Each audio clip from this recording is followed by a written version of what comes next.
My biggest fear is not failure. My biggest fear was mediocrity. I mean, throughout my career, especially in the early parts of my career, everyone criticized me. I used to not be a really intentional person. I was like, the word intention even, I'm like, it didn't really resonate with me. A lot of people like to talk about how you did it. How did you become successful? How did you do that? But everyone's told that story a million times and everyone already knows the answers, and people typically hate telling that same story. I would not consider myself a spiritual person up until a few years ago. I don't think I had any feeling to spirituality. I didn't really understand what that meant. When you're going through life with no challenges, you have no opportunity to grow. For me, growth and working towards goals are the single most important thing for me that give me fulfillment. Welcome to Binah Says, the podcast created to reveal the wisdom within everyone. What does fulfillment mean to you? I think that where my brain went to is, I think that fulfillment means doing things that give me energy. That's kind of been what I have been intentional around this past year. That was the theme of my year, was finding purpose and fulfillment was my goal. And I thought about it deeper. I was like, it could actually be pretty, it's kind of like a daunting thing. Like, we find my purpose. And when I thought about it on a deeper level, it's like, if I can find things in many areas of my life that give me energy, that could give me purpose / fulfillment. Maybe. So I think fulfillment to me is doing things that give me energy. Therefore, things that are energetically aligned. Therefore, doing things that, finding alignment with myself. So being able to do all of that and finding things that give me energy, for me, give me fulfillment. Have you always asked yourself kind of in life that question of what can I do that will bring me a purpose? No. When did you start asking yourself? Definitely not. I actually had a conversation this morning, and this will answer your question. And he said something to me something I felt like that answers where I was at. He's like, the key to it all is you need to survive and win. I said to that, I was like, then what? So that's where I was at with my life up until I was 29, I would say, is just surviving and winning. That's all that mattered really to me. I mean, not all, but that was the most important thing, right? Surviving. Where do you think that came from? I think from, it certainly came from a place of a lack of certainly running from a lot of things. I had a lot of fear of, my biggest fear was growing up in what I would say a pretty normal town, upper middle class town in New Jersey. My biggest fear was that lifestyle of just living there your whole life, going to the same places, nothing interesting, nothing dynamic, nothing intellectually stimulating. I'm not broadening my perspective, horizon. And I think the other thing that was part of that was just I never felt growing up that I fit in at all. Zero. I never could felt like I could really relate to people and want to, I never felt that. And maybe that's where the fear came from. But a lot of it was running from that. I was extremely ambitious. I had a huge chip on my shoulder for many different reasons, and that's what created that mentality of surviving and winning, for numerous reasons. But I think that once for me at least, my journey, everyone's journey is different, but there was an event that kind of was the catalyst to me going inward, instead of focusing on external things. And once that inflection point happened, that was what really made me prioritize, going internally instead of constantly focusing on externally. And once, I did that and really spent a ton of time, energy, all these different things on that, then obviously, you think of more about purpose and fulfillment and all these other things and living a life that hopefully can align with that. And now I live my goal is to live a much more well-rounded life, where work and, success, whatever, is part of that, not the whole thing. And I think that's where like work is definitely part of my life now. At least it wasn't, but I see its value in it now as one of the things that can give me purpose and fulfillment, but not everything that I hold myself, as like a standard to. Like, am I living a good or bad life based on how I'm doing? So it's funny that you say 29 because we met, I think, when you just turned 30. I came to your birthday when you turned 30. So you were at this... We met before that, though. A little bit before. Yeah. You would have been 29. But actually, you're right. We met, because you came to my 30th birthday yoga. Yeah, up on the beach, sunrise yoga. Yeah. So we must have met when you were 29. So you were going through this inflection point. So leading up to that, it sounds like you were kind of chasing maybe purpose that was more external? I wouldn't say it was purpose was just not something on my radar. I was just trying to... Or gratification that was external versus internal? Yeah, you could say gratification. But more than anything, I was just trying to make money. You know what I mean?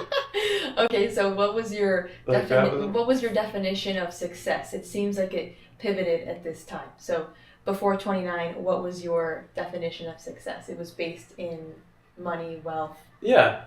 External. Primarily. I mean, relationships were always important to me, but not on like I would say deeper level as it is now. But like that was definitely the priority of my life throughout my adult life. And in that pursuit, you started many different companies. Many different businesses. Your first one was the snow agency. Right? No, that came way later on. So I started my career when I was in college in 2012. The snow agency came in 2019. So I've been doing many different things prior to that. So you started in college already with starting businesses. Yeah. I started in college creating audiences on social media, which then led me to marketing different companies on social media, apps and whatnot, which led me to creating my own. Well, I had a huge audience, and then learned how to monetize it. So I got into apps and content blogs, e-commerce, affiliate marketing. And then I created an affiliate network for creators on social media. This is back in 2014, still in college. And then created a portfolio of brands, Rap TV, then the snow agency, then others. But yeah. How did you even find this kind of avenue? It was literally from a conversation. It started as just a conversation in the gym in college. My friend told me he was making $45 a week on his phone. And I was like, wow, my mind was blown. I mean, this was 2012. It's not like it is now. Like, many people might not even had an Instagram or a Twitter yet. So super early. And the fact that you can make a career on social media was still obviously like a very new idea. This was way before there was the guru saying, oh, look, this is how you make money, this is how you make a career, this is how you do all these things online. I mean, the landscape of the world was just a much different place. Obviously, this was a decade before even TikTok. So that blew my mind. And then, honestly, like, how I gained exposure to all of these other things and ideas and businesses is just, I would say, more conversations. Like, even, in college, like, what led me to getting our biggest advertiser was a conversation at 3 a.m. on the blackjack table at a conference.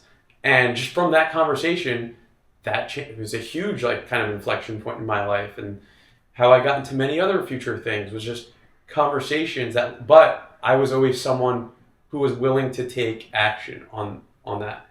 And I think that was, like, looking back, like, really what differentiated me from many other people, because I think there's opportunity around everyone. but I was always someone who was really quick to act on it. And so this person said they're making $45 a week. Yeah, he didn't say like, oh, I'll show you how to do it. I'll show you how to do anything. I just literally left the gym in the parking lot and made a Twitter account trying doing what he did. But what were you doing on Twitter to get $45? He created an audience, so he had I think he had like 10 or 20,000 followers at the time, which seemed like a ton. And he would post advertising links to content blogs at the time that you got paid with ads on the website, or to affiliate links, stuff like that. Okay, so you tried this for yourself, and it started working, or? Yeah, well, first I had to grow an audience, but yeah, it definitely worked, and I sought out people who also helped me along the way, and continued down that path. There was definitely like failure numerous times in there, but I was definitely at that point definitely obsessive over it. Yeah, I remember how old was I? I guess 20 years old. I remember. It was my birthday with my family and my ex-girlfriend, and I literally kept going to the bathroom just to get do more stuff in my mind I had to do. It was so, I was so just fully immersed in it, just learning all this stuff. Yeah. So, but it like people say, I mean, it wasn't work. I just really enjoyed it. Yeah. It's easy. It was easy. What did you want to do growing up? What was your childhood dream? To be an NBA player. I love basketball. Yeah, basketball was definitely my first love. After I tore both my ACL, I mean, when I was younger too, I was like, an astronaut would be really cool, It's probably more possible now than ever. Yeah, that's a good point. I mean, I also definitely was one of those kids that always had a strong pull towards the idea of entrepreneurship. I remember even when I was young, looking at these in my town. There wasn't a ton of entrepreneurs where I was growing up. It was mostly people working corporate jobs, but people who were entrepreneurs, that successful ones especially, I really felt just really amazed by these people, almost especially really successful, almost these it was almost these godlike figures in my mind, Who were some of those? It didn't have it wasn't even anything notable, people doing anything notable. It could be a friend's dad doing something random, I don't know, hedge fund business, private wealth, whatever. But it was just the idea of creating something, working for yourself, and making a lot of money doing it on your own terms was something I was really fascinated at. Yeah. I think at one point you had told me that your path was, you thought you were going to become a dentist. Yeah, I went to school to be a dentist. So after you graduated from Rampo, right? So I got accepted into the accelerated dental program in high school. In high school? You go to 3 years dentist, 3 years undergrad, 4 years to dental school. I had no idea what I wanted to, I was I think I want to do business, be an entrepreneur, whatever, but when you're 17, before as it was back then, I graduated high school in 2011. So back then, without thinking about having access to the internet to create businesses, it's where do you start? It's back then, it's you need money typically to start a business, right? Mm-hmm. How do I get money to start a business? What business do I start? So I had no idea what I wanted to do, and my parents definitely put some pressure to go the safer route. Being a dentist was one of those, and I was all right, I guess I get to work for myself. They make good money, but in my head, even as a 16, 17-year-old kid, I was already thinking okay, I could go to dental school. By the time I graduate, I'm 26. I can make some money. Then I start buying real estate, building a portfolio. Then I can stop being a dentist. I was already thinking this when I was 16, thinking about my way out. Your way out. Yeah, of being a dentist. So thank God, going into my senior year of college, I was taking my DATs, my dental admissions test, and one of my businesses just took off to the point where by that summer I was I I'm doing well enough where financially it makes no sense to be a dentist. So thank God I never became a dentist, but I was close. So you found your way out earlier than expected, and you never had to go to dentist school. Yeah. But your brother became a dentist, didn't he? He was a dentist, and he was a dentist in the Air Force. That's when he started working with me. And then he went to orthodontist residency, graduated, and then never practiced one day of orthodontistry.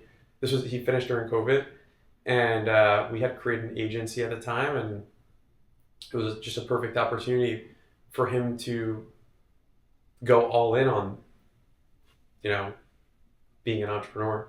So you partnered and you started the snow agency at this time. But we had partnered on businesses prior, but it wasn't like the same level of partnership as it was with the agency and all our other businesses after he decided to. What was the vision of the snow agency at the time? And I know you eventually sold that business, and it was acquired. Yeah. So, and what was it generating at the time that it was sold? Revenue? We were doing about 10 million a year in revenue at the time. The vision for the agency, so prior to the agency, we had a portfolio of consumer brands, which we sold. And so after that, I didn't know like what brands I wanted to launch, etc. And the idea for the agency was, well, I realized the most powerful thing, and at least at that, how I was like looking at things, because I was unsure of what I wanted to do, was having an infrastructure and organization that you can do whatever you want to. You can pivot, you can be opportunistic, you can invest, you can, launch new brands internally, etc. So I saw the agency as a great way to build up that infrastructure to allow us to once again be opportunistic, launching brands, partnering with people, investing, getting exposure, whatever, which we did end up doing. And there was definitely one huge win that came out of that. And we launched numerous brands from that. Some were successful, some were okay, some failed, whatever. But that was kind of the idea behind that. And I also knew, once again, I was pretty young when we launched it. I was like, I know I enjoy, I really enjoy helping entrepreneurs, and I really enjoy applying our processes to brands, and hopefully growing them. I really enjoy doing that. So I thought the agency would be a good way of going back to the energy thing, something that could keep me energized, because it's new, constantly new and exciting. So yeah. How did you finance this business? Did you put in your own money? Did you borrow money from family and friends? Everything was bootstrapped. I mean, the agency we were pretty fortunate where we were able to negotiate the brands that we sold to not take our employees, but hire us as a contractor or agency, whatever you want to call it, to continue running the advertising. So after I sold the brands, we already had a team of people. We were able to already have revenue day one because they were the brands we just sold. So that was kind of the initial. What do you mean by brands you just sold? Oh, so we owned brands before the agency. So you created. Oh, you own brands. Yeah, you created. That I created. Yeah, mm-hmm. It was a pretty. I mean, we had probably even that business. I don't, because we had a warehouse too. I don't know, 40 employees at one point. And they were D2C brands? Yeah, everything D2C. Across every kind of... We had our biggest brand was a shapewear brand. We had a big phone case brand. We had a men's grooming company. We had other oral care company. We had other random things. But we had at the time, it was kind of like a little internal agency for our own stuff. We would do even some affiliate marketing. We would do some media buying for other people. So, we even used it as a way to train some of our newer employees. So when it came down to taking on external clients, it was an extremely easy transition for our internal team and for me, because I essentially had already gotten used to, finding marketing employees, training them, building them up. I mean, really the hardest part for them was communicating with clients. That was like the hardest part. But it was a super easy transition, logistically and financially.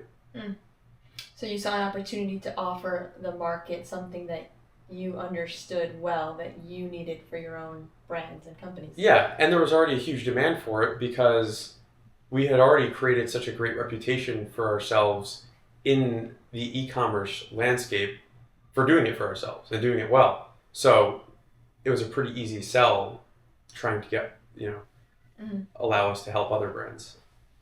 What were some of the greatest challenges in growing the Snow agency? The single greatest challenge was, I'd say, running an agency is a completely people business. Like all businesses. Yeah, like all businesses. Yeah. But this is like your product is literally your people, right? Like literally. So, I mean, that is the greatest challenge. But the greatest challenge within that was when we were growing really fast, we would hire 10, 15 people at a time and train them at a time. Two things within that. One was allowing our middle management to grow with that pace was incredibly difficult. It was really hard for us to find external people we can hire and what we thought had the skills that our internal team had, and also be able to manage and train.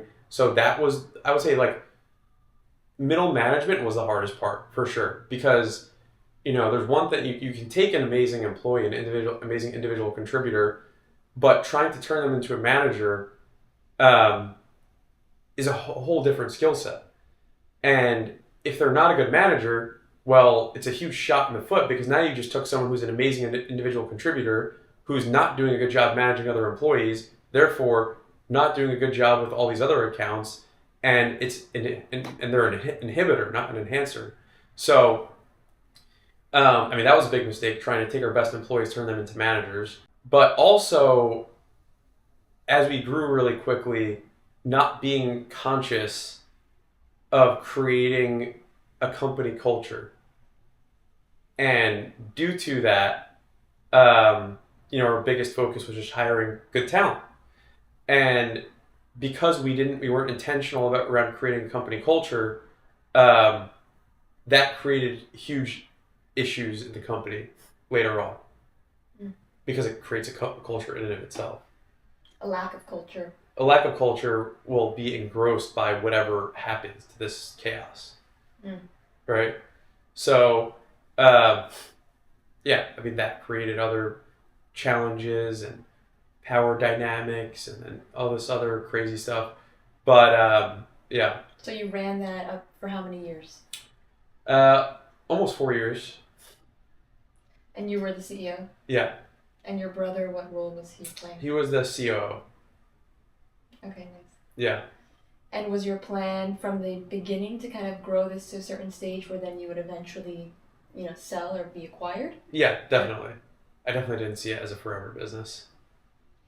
How did that process go in getting acquired? We sought out a banker that could help us, and we ran just a formal process to try and get sold. It was hard. It was brutal. And did you have to stay on for a certain amount of time? I didn't, but my brother did.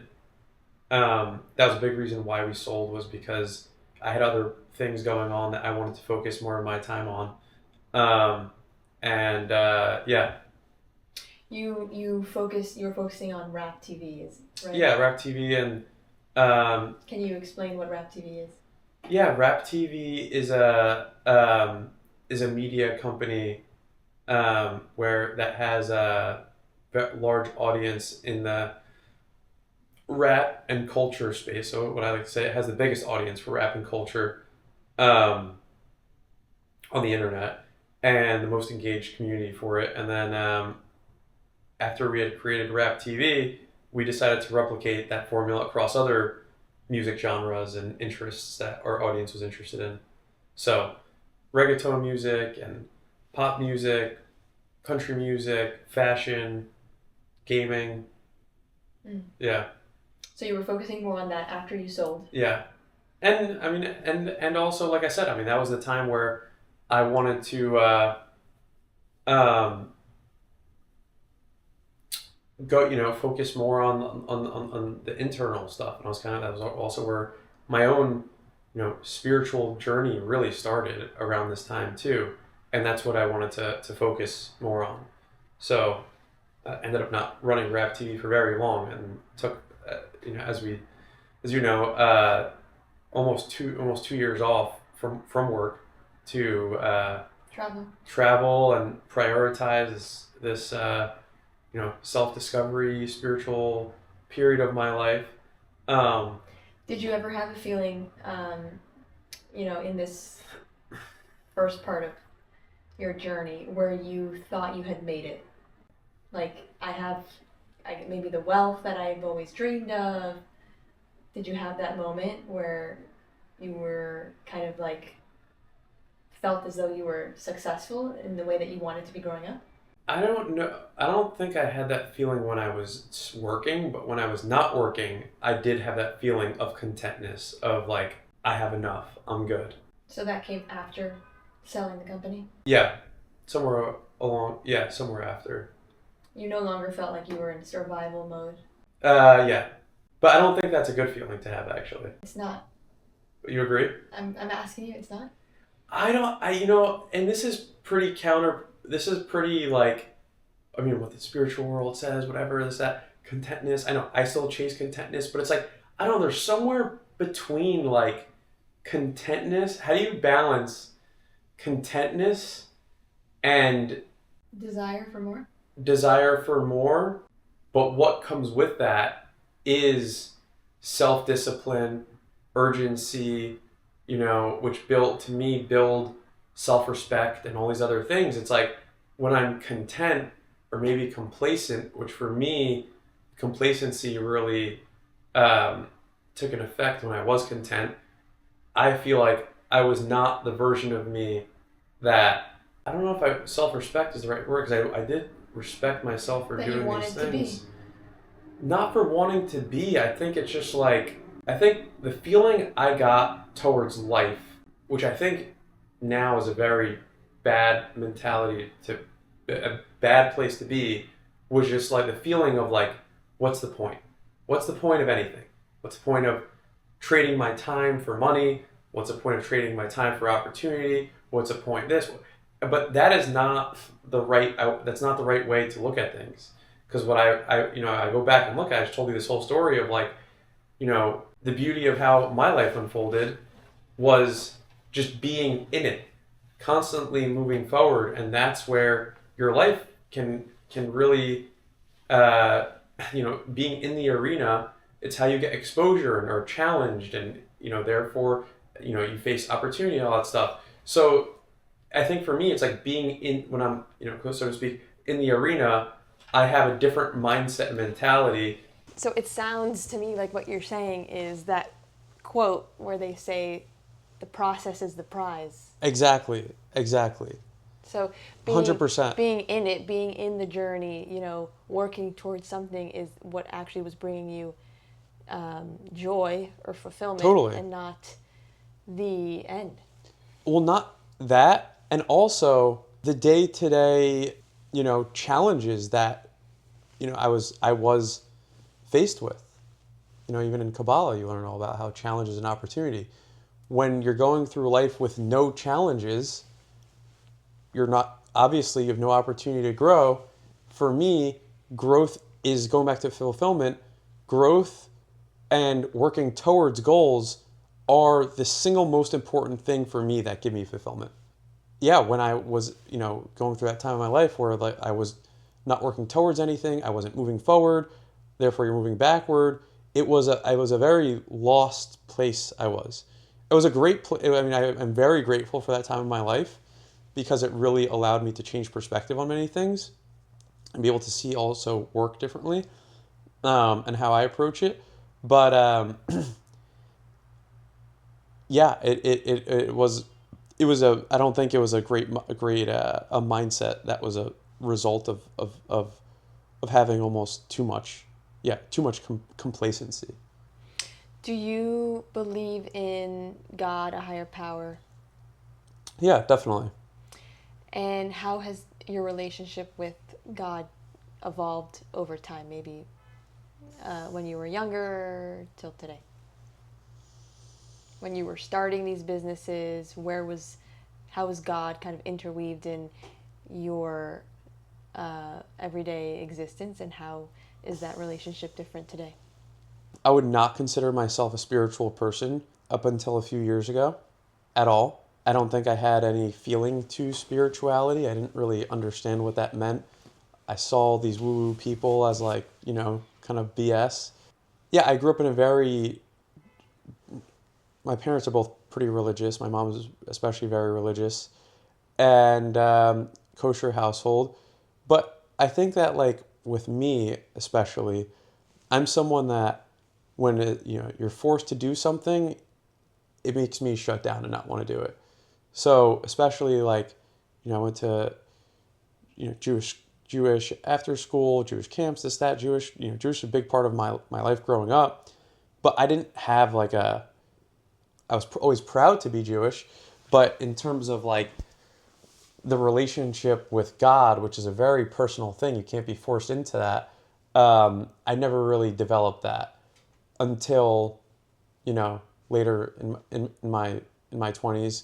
I mean, it's still, it's still constantly developing and changing and becoming, more front of mind and not. And I certainly believe in God, and I certainly believe in a higher power. I think that this year took a little my spirituality took a little bit of a back seat as I was more so trying to like finding, my new path, so you can call it.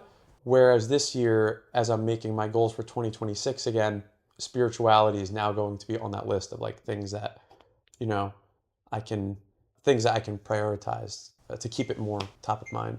I would agree with you. I think that spirituality is something that you can't really force. It's something that when it's the right time, you kind of connect to it in your own way. And similarly, I think this was like 2 years ago, one of my goals for the year was to become more spiritual. And I didn't even know what that meant. Like I wrote it down without really knowing, because I also grew up in a more so religious household.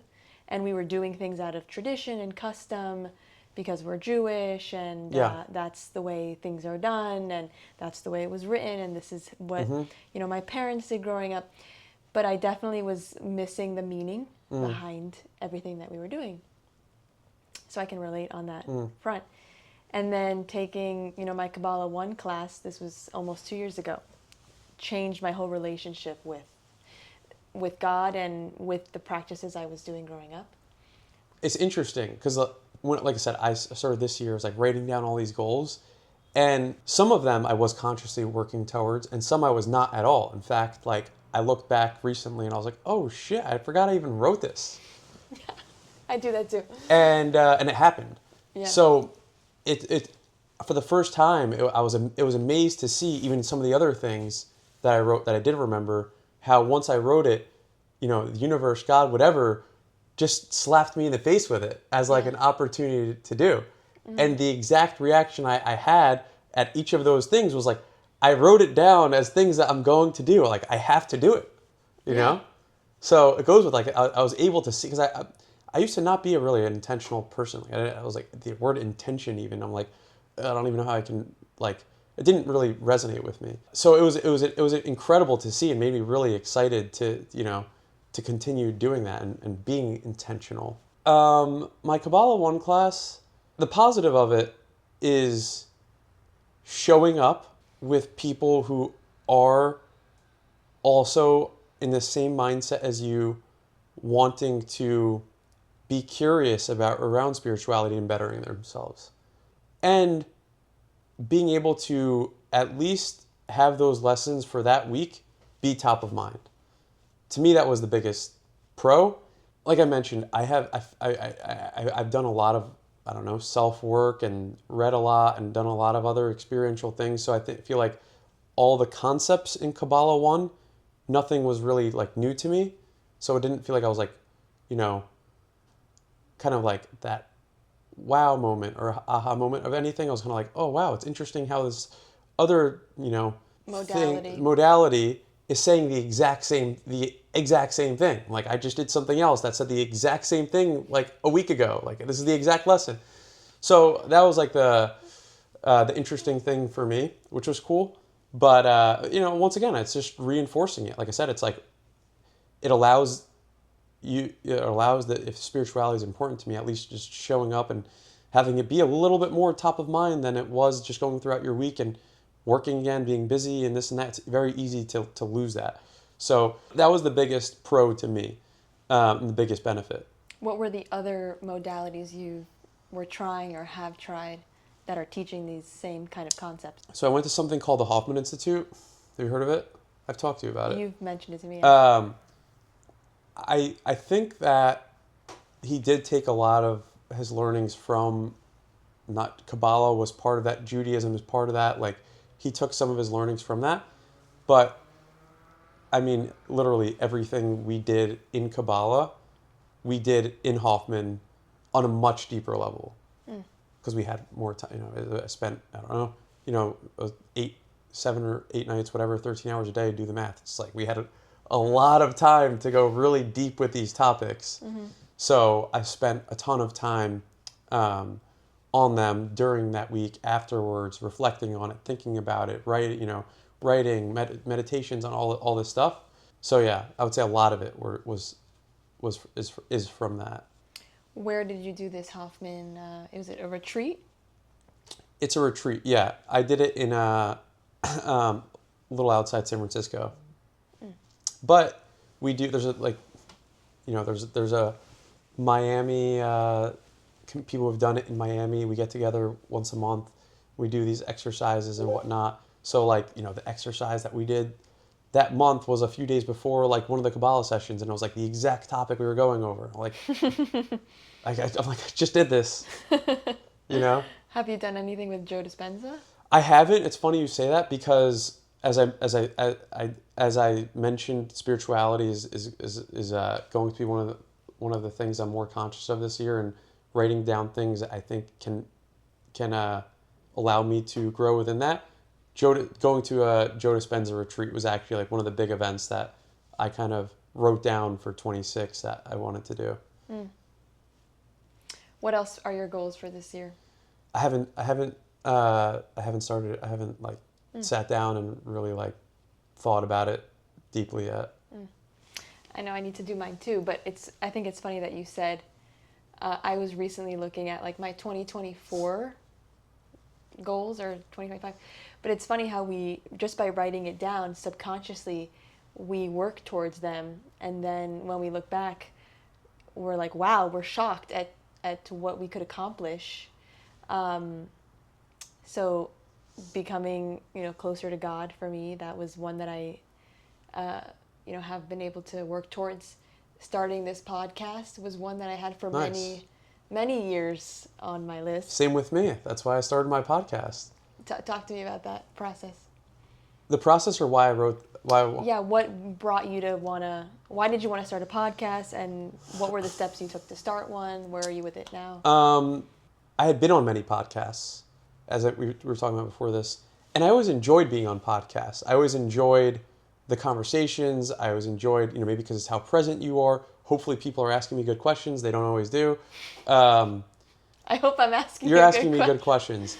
I mean, for me, what a good question is something that really challenges you to really think about it.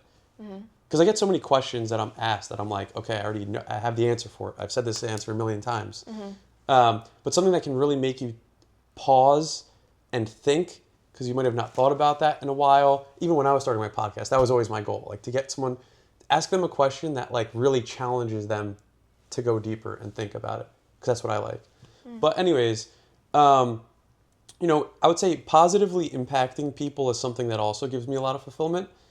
And I think that creating a podcast on a topic like I did, that was one of my goals, to positively impact people, and create a space for that in a topic that is not like as exciting, as like what my podcast was about.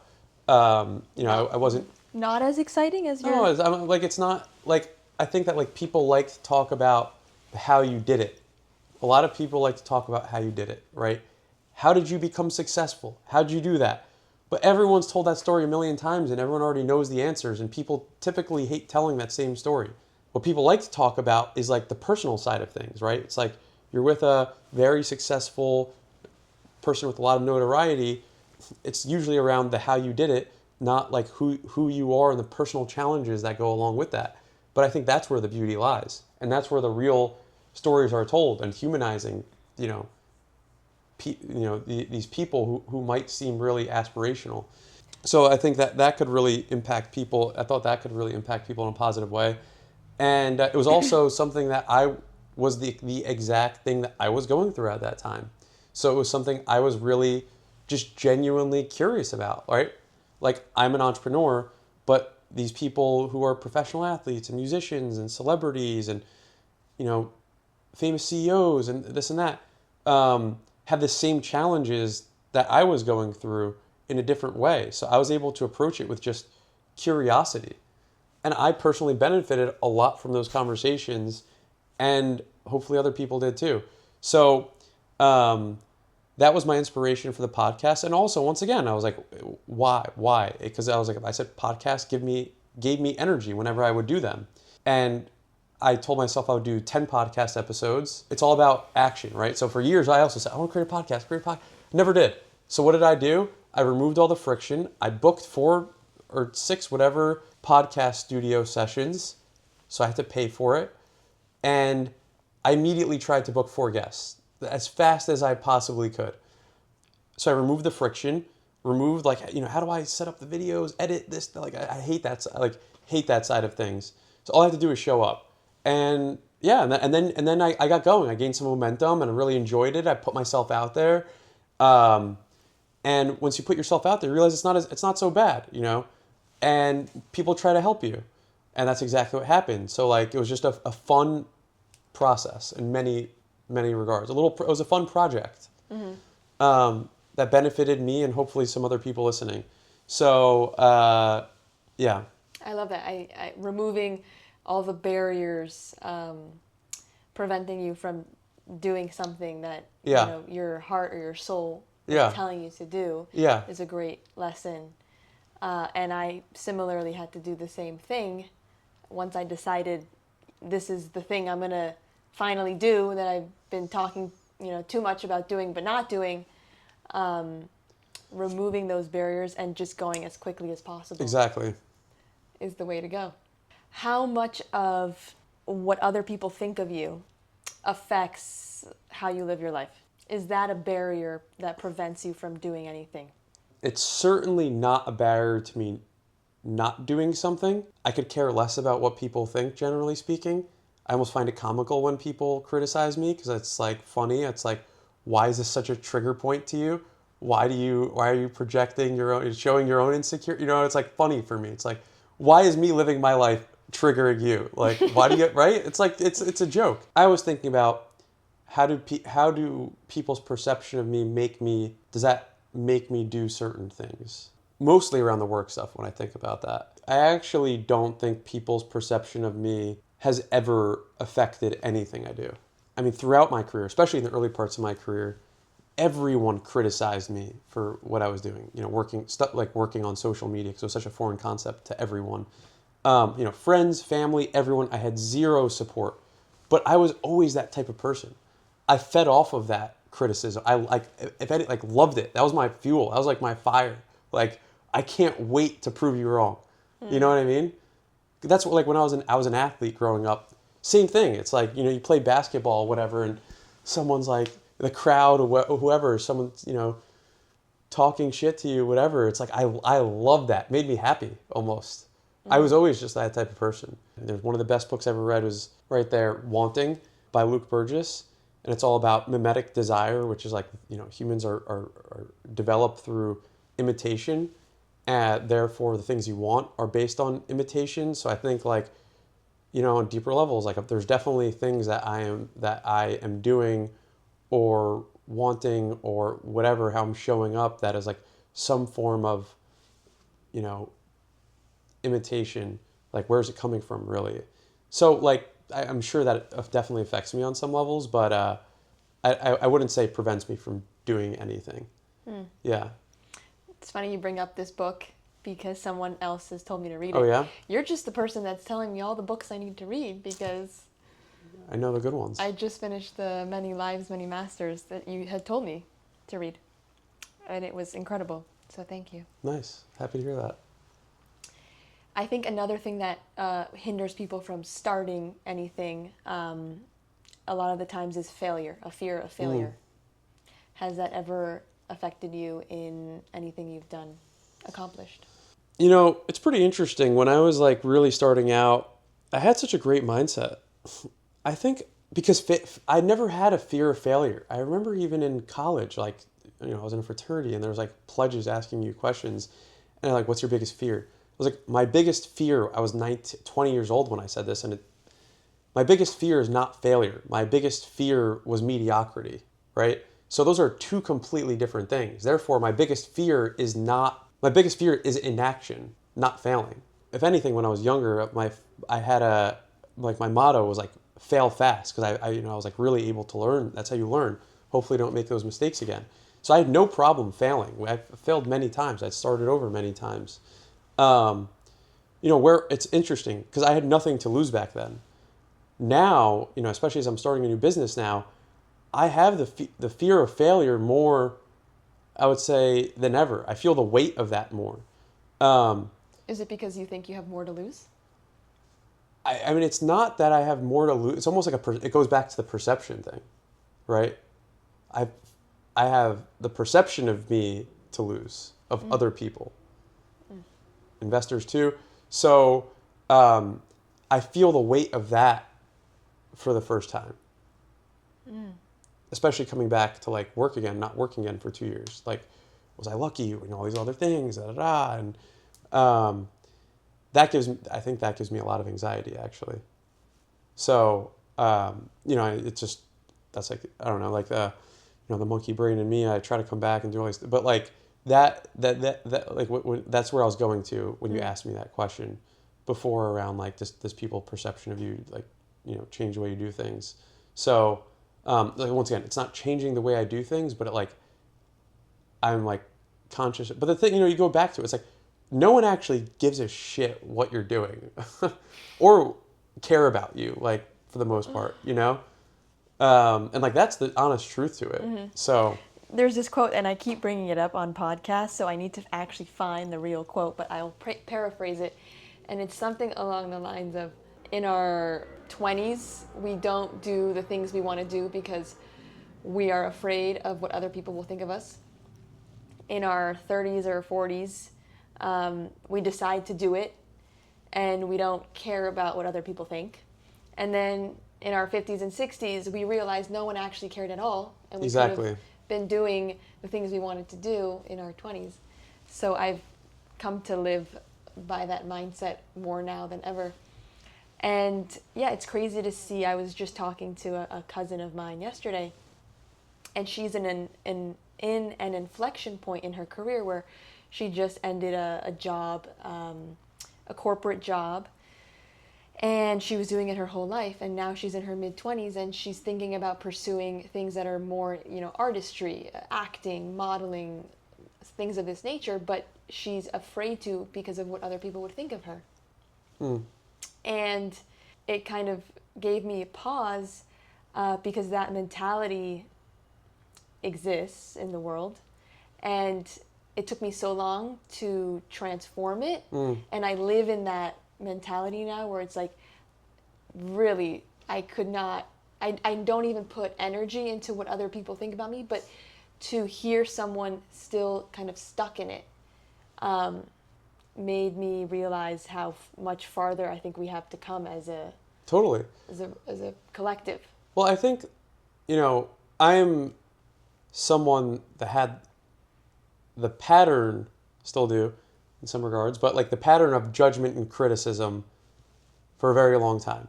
So, I think one of the greatest things about self-work and doing all this, work on yourself and gaining all this awareness is that once you're able to peel back the layers on it and get to the core of these things, it allows you to understand people on a deeper level as well. Because the same things, people build up the same patterns through the same mechanisms. Mm-hmm. And I think that, like, going back to what I was saying before, it's like now when people, because definitely in my past, when people judged me or criticized me, it definitely could affect me at some level.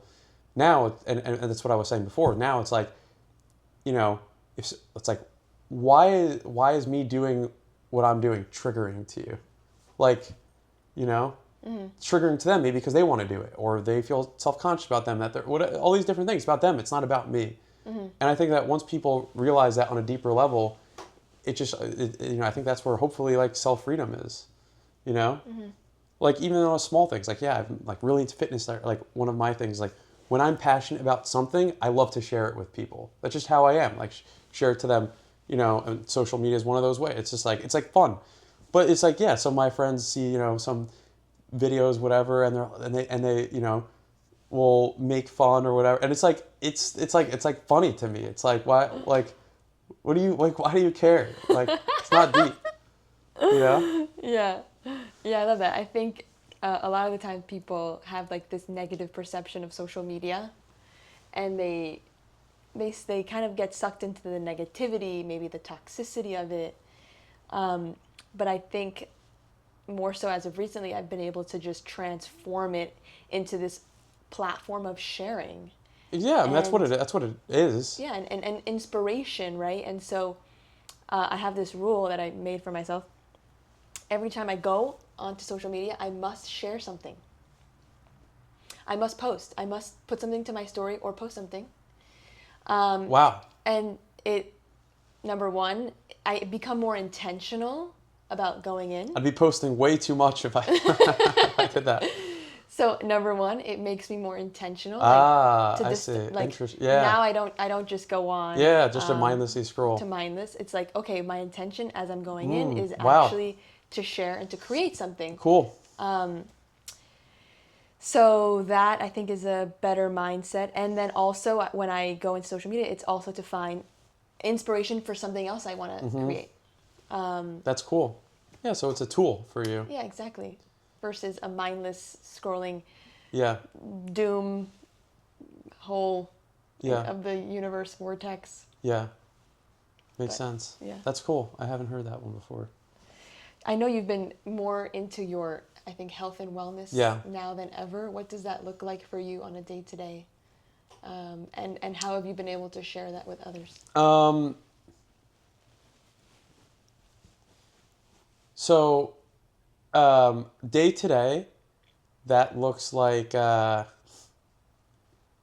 working out at 7 a.m. I work out at 7 a.m. almost every day, sometimes 2 days, good amount of times. Like, not like with weights, but I'll do like a Pilates workout. I work out in the morning, so Pilates workout, or swimming, or sprints, or yoga, or just walking on the boardwalk, whatever, depends on how I'm feeling. So that's what that looks like on a day-to-day basis, and diet. I'm just like eating a super low carbohydrate diet with a lot of protein, and I mean, that's really what it looks like. But like the underlying thing of that is self-control, right? But it's not self-restrictive is the big difference.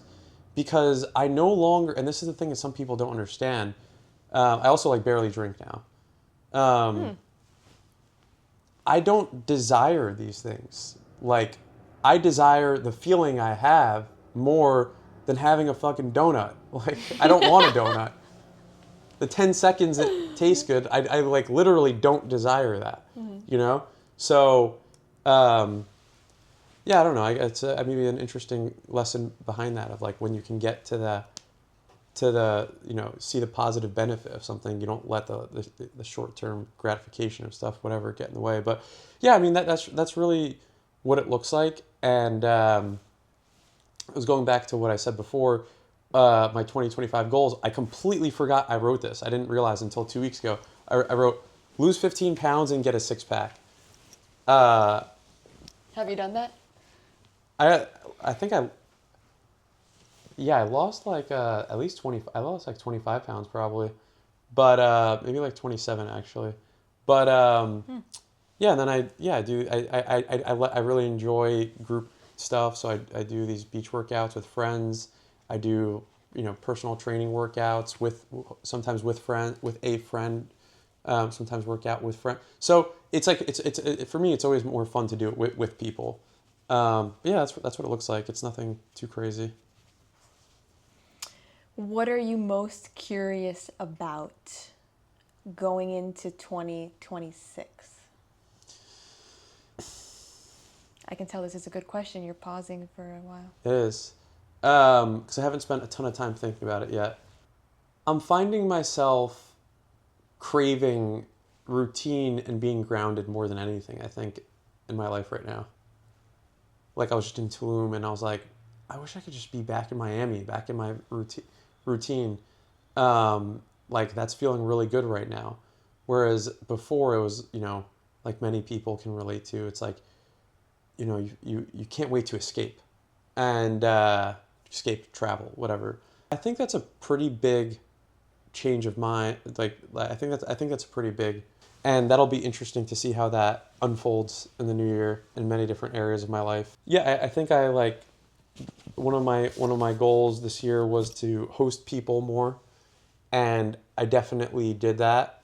So I'm excited to start doing more of that and like doing it in fun, interesting ways to get cool people together and have everyone get a good experience from it. I mean, this year was tough for me too, where I had a breakup at the beginning of the year, and I feel like that was one of the hardest challenges for me this year. And that was one of the hardest challenges for me this year, versus like going into the new year. I'm feeling like that's mostly resolved now, and like therefore being able to just be comfortable more in myself than feeling like I'm grasping for something like that,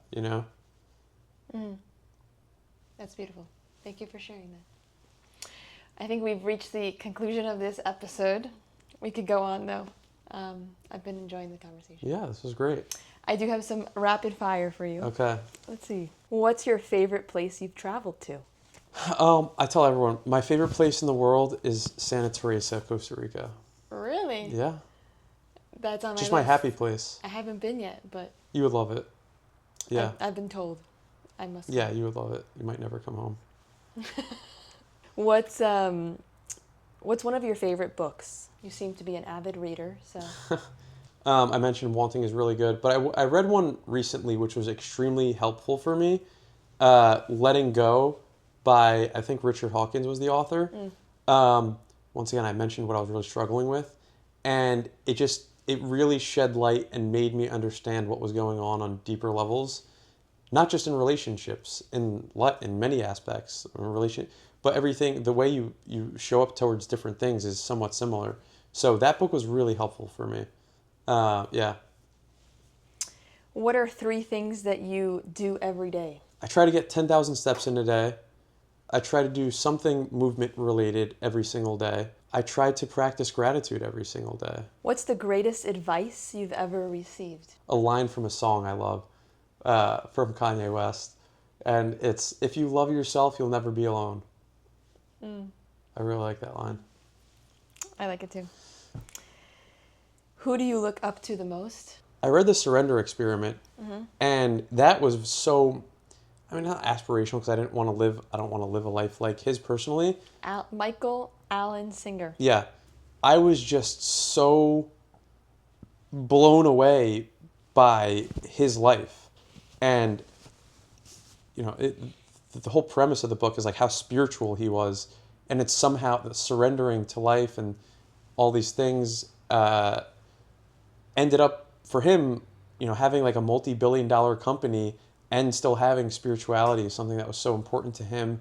And, so I don't know, that was like pretty amazing to me. I still don't fully understand how that's possible, but I mean that was like incredible to read more than like at this point in my life, like an Elon Musk, who I respect and admire, but wouldn't want his life. Like someone who's like, once again, going back to what I said, someone whose life is like solely business and relationships suffer to an extreme amount as a result, like that's not a life I desire.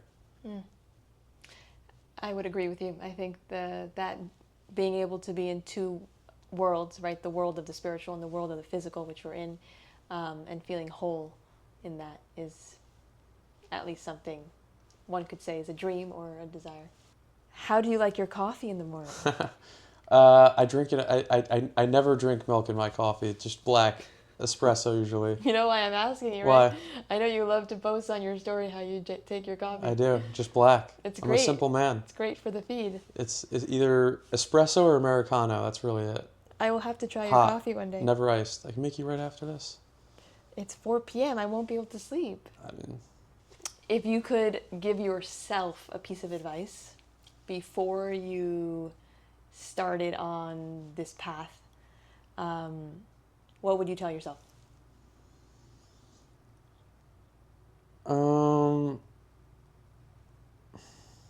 Right before the guy that told you that you could make $45 on your phone. It's so tough because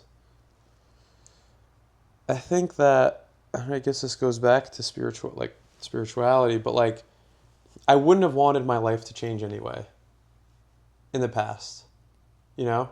Like the fact that like how at least, I was able to pain or fear was a huge motivation of mine, and I was fixated on running from that for a very long time, was extremely productive. Just was. And you need that at certain points of your life, right? I mean, yeah, maybe I didn't have the deepest connections or relationships, which like definitely was I don't want to say compromise, but like, I don't know. I think that like the fact that like I was able still to get to that at a very early age is amazing. And like now I'm able to have the best of both worlds in many regards. So I don't know. I mean, I think like the advice, like when you asked that, I thought you were going to say the advice you give yourself now, which maybe, I could say back then too, but it's just like not to take yourself too seriously. I think that's something maybe I think I'm doing a better job with now.